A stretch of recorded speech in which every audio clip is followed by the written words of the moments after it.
ವಿರಾಮದ ನಂತರ ಜಾತಕ ಫಲ ಕಾರ್ಯಕ್ರಮಕ್ಕೆ ಮತ್ತೊಮ್ಮೆ ಸ್ವಾಗತ. ಶಾಸ್ತ್ರಿಗಳ ಇನ್ನುಳಿದ ರಾಶಿಗಳ ಫಲಾಫಲ ಯಾವ ರೀತಿಯಾಗಿದೆ? ಇನ್ನು ತುಲಾರಾಶಿಯವರಿಗೆ ಈ ದಿವಸ ವೃತ್ತಿಯಲ್ಲಿ ತುಂಬ ಚೆನ್ನಾಗಿದೆ, ಅನುಕೂಲಕರ ಫಲವನ್ನು ಕಾಣಬಹುದು.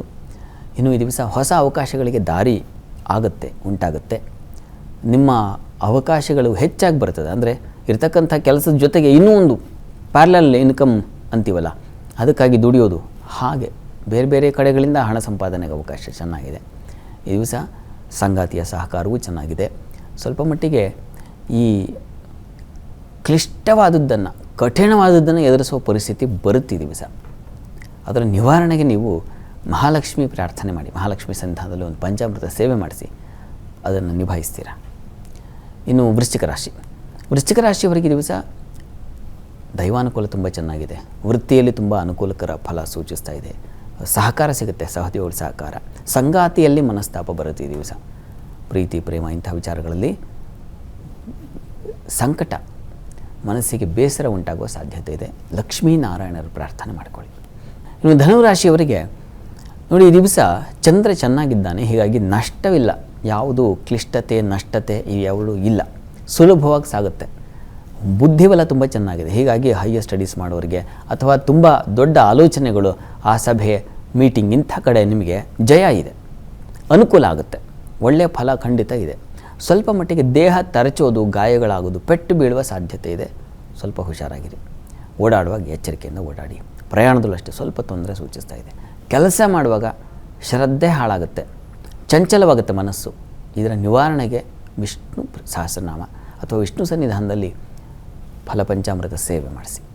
ಇನ್ನು ಮಕರ ರಾಶಿಯವರಿಗೆ ದಿವಸ ಸಂಗಾತಿಯ ಸಹಕಾರ ಚೆನ್ನಾಗಿದೆ, ವ್ಯಾಪಾರದಲ್ಲಿ ಅನುಕೂಲಕರವಾಗಿದೆ. ವಿದೇಶ ಪ್ರಯಾಣ ತುಂಬ ಸಹಕಾರಿಯಾಗಿರ್ತದೆ ಈ ದಿವಸ.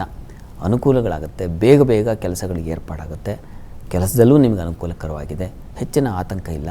ಸ್ವಲ್ಪ ಮಟ್ಟಿಗೆ ಮಕ್ಕಳಲ್ಲಿ ಮನಸ್ತಾಪ ಬರುತ್ತದೆ ಮತ್ತು ಮನಸ್ಸು ಸ್ವಲ್ಪ ರಾಡಿಯಾಗುತ್ತೆ. ಎಲ್ಲ ಇದ್ದು ಏನು ಇಲ್ಲೇನೋ ಅನ್ನೋ ಒಂದು ರೀತಿಯ ಒಂದು ಭಾವನೆ ಉಂಟಾಗುತ್ತೆ. ದುರ್ಗಾ ಪ್ರಾರ್ಥನೆ ಮಾಡಿ, ಅನುಕೂಲ ಆಗುತ್ತೆ. ಇನ್ನು ಕುಂಭರಾಶಿಯವರಿಗೆ ದಿವಸ ನೋಡಿ, ವೃತ್ತಿಯಲ್ಲಿ ನಿಮಗೆ ಹೆಚ್ಚಿನ ಪರಿಶ್ರಮ ಉಂಟಾಗುತ್ತೆ. ಎಲ್ಲ ಹೊರೆ ನಿಮ್ಮ ತಲೆ ಮೇಲೆ ಬೀಳುತ್ತೆ. ಜೊತೆಗೆ ದಿವಸ ನೀವು ಹಣಕಾಸಿನ ವ್ಯತ್ಯಾಸ ಮಾಡಿಕೊಳ್ತೀರ. ಜೊತೆಗೆ ಪ್ರಯಾಣದಲ್ಲಿ ತೊಂದರೆ ಸೂಚಿಸ್ತಾ ಇದೆ. ಇದರ ಹೊರತಾಗಿ ನಿಮಗೆ ಸಾಲ ನಿವಾರಣೆ ಇದೆ, ಸಾಲ ತೀರಿಸ್ಬಿಡ್ತಕ್ಕಂಥದ್ದು ಅಥವಾ ಕೊಟ್ಟ ಸಾಲ ವಾಪಸ್ ಬರ್ತಕ್ಕಂಥದ್ದು, ಅಂಥದ್ದೊಂದು ಲಕ್ಷಣ ಶುಭ ಫಲ ಸೂಚಿಸ್ತಾ ಇದೆ. ಈ ದಿವಸ ನೀವು ಆರಾಧನೆಗೆ ವಿಷ್ಣು ಮತ್ತು ಮಹಾಲಕ್ಷ್ಮಿ, ಲಕ್ಷ್ಮೀ ಶ್ರೀನಿವಾಸ, ಲಕ್ಷ್ಮಿ ಹಾಗೂ ವಿಷ್ಣು ಸನ್ನಿಧಾನ ಎರಡೂ ಇರತಕ್ಕಂಥ ಸನ್ನಿಧಾನಕ್ಕೆ ಹೋಗಿ ಫಲ ಸಮರ್ಪಣೆ ಮಾಡಿ, ಹಣ್ಣಿನ ಸಮರ್ಪಣೆ ಮಾಡಿದ್ರೆ ಒಳ್ಳೆಯದು. ಇನ್ನು ಮೀನರಾಶಿಯವರಿಗೆ ಮಕ್ಕಳಿಂದ ಸ್ವಲ್ಪ ಸಮಾಧಾನ ಇದೆ. ನಿಮ್ಮ ಬುದ್ಧಿಬಲ ತುಂಬ ಚೆನ್ನಾಗಿರ್ತದೆ ಈ ದಿವಸ. ಒಳ್ಳೆಯ ಆಲೋಚನೆ ಮಾಡ್ತೀರಾ ಈ ದಿವಸ. ವೃತ್ತಿಯಲ್ಲೂ ನಿಮಗೆ ವಿಶೇಷ ಅನುಕೂಲ ಕಾಣಲಿಕ್ಕೆ ಅವಕಾಶ ಇದೆ. ನಿಮ್ಮ ಮಾತು, ಬರವಣಿಗೆ ಇವುಗಳಿಗೆ ಹೆಚ್ಚಿನ ಬೆಲೆ ಬರ್ತದೆ, ಅನುಕೂಲ ಇದೆ, ಹೆಚ್ಚಿನ ತೊಡಕಿಲ್ಲ. ಸ್ವಲ್ಪ ಅಲರ್ಜಿಗಳಾಗುವ ಸಾಧ್ಯತೆ ಇದೆ. ಹೀಗಾಗಿ ನಾಗಕವಚ ಅದನ್ನು ಹೇಳ್ಕೊಂಡ್ರೆ ಬಹಳ ಒಳ್ಳೆಯದು. ಈ ದಿವಸ 12 ರಾಶಿಗಳವರು, ರಾಶಿ ಗೊತ್ತಿಲ್ಲ ಅಂತಕ್ಕಂಥವ್ರು ಹೇಳಬಹುದಾದ ಮಂತ್ರ ಸರಳವಾದದ್ದು ಯಾವುದು ಗಮನಿಸಿ. ಓಂ ಯುಗಂಧರಾಯ ನಮಃ ಈ ಮಂತ್ರ ಹೇಳಿಕೊಂಡ್ರೆ ವಿಶೇಷವಾದ ಬಲ ಬರುತ್ತೆ ಈ ದಿವಸ. ಸರಿ ಶಾಸ್ತ್ರಿಗಳ, ಇವತ್ತಿನ ಸಂಚಿಕೆಯಲ್ಲಿ ಈ ದಿನದ ವಿಶೇಷತೆ ಜೊತೆಗೆ 12 ರಾಶಿಗಳ ಬಗ್ಗೆ ಮಾಹಿತಿ ತಿಳಿಸ್ಕೊಟ್ರಿ. ಹಾಗೆ ನಮ್ಮ ವೀಕ್ಷಕರು ಕಳುಹಿಸಿದಂತಹ ಪ್ರಶ್ನೆಗಳಿಗೆ ಉತ್ತರಗಳನ್ನು ತಿಳಿಸ್ಕೊಟ್ರಿ. ಧನ್ಯವಾದಗಳು. ಸರ್ವೇ ಜನಾಃ ಸುಖಿನೋ ಭವಂತು, ಸಮಸ್ತ ಸನ್ಮಂಗಳಾನಿ ಭವಂತು. ಎಲ್ಲರಿಗೂ ಶುಭವಾಗಲಿ. ವೀಕ್ಷಕರೇ, ಇದಾಗಿತ್ತು ಇವತ್ತಿನ ಜಾತಕ ಫಲ ಕಾರ್ಯಕ್ರಮ. ನೇರಾದಿಟ್ಟ ನಿರಂತರ ಸುದ್ದಿಗಾಗಿ ನೋಡ್ತಾ ಇರಿ ಏಷ್ಯಾನೆಟ್ ಸುವರ್ಣ ನ್ಯೂಸ್.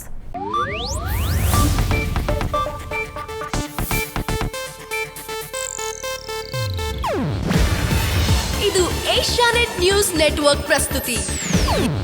ನೀವು ನೋಡ್ತಿದ್ದೀರಾ ಏಷ್ಯಾನೆಟ್ ಸುವರ್ಣ ನ್ಯೂಸ್.